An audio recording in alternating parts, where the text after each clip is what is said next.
Hi, welcome to this P3 quick tip video on how to use the alignment bar test pattern. So first things first, I've got a setup with 17 Skeptrons that would just pull into my map and then do a quick test pattern run so you can see on the web camera the type of setup I have. So I will now use alignment bar to get this setup done.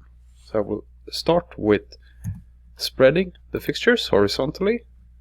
I would say around 20 pixels is a good start for me. Then I have them all lined up like this.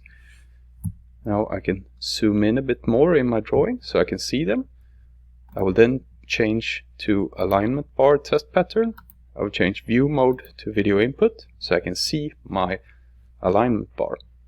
I will also make the alignment bar 10 pixels to make it a bit wider.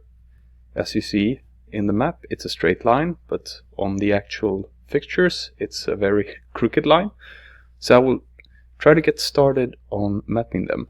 So I'll go to fixture number 2, nudge them downwards.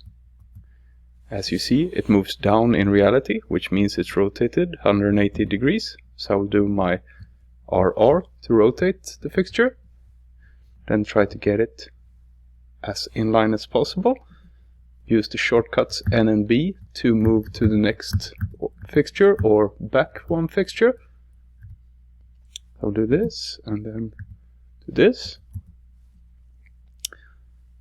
Then speed up the process a little bit so you don't have to stand around and watch me fiddle with my mapping, and you can enjoy your tutorial time. With the fixtures all lined up, I can now drop my test pattern and go straight to showing video. And as you see, my horizontal bar content runs nice and smooth on the fixtures out here, following the map.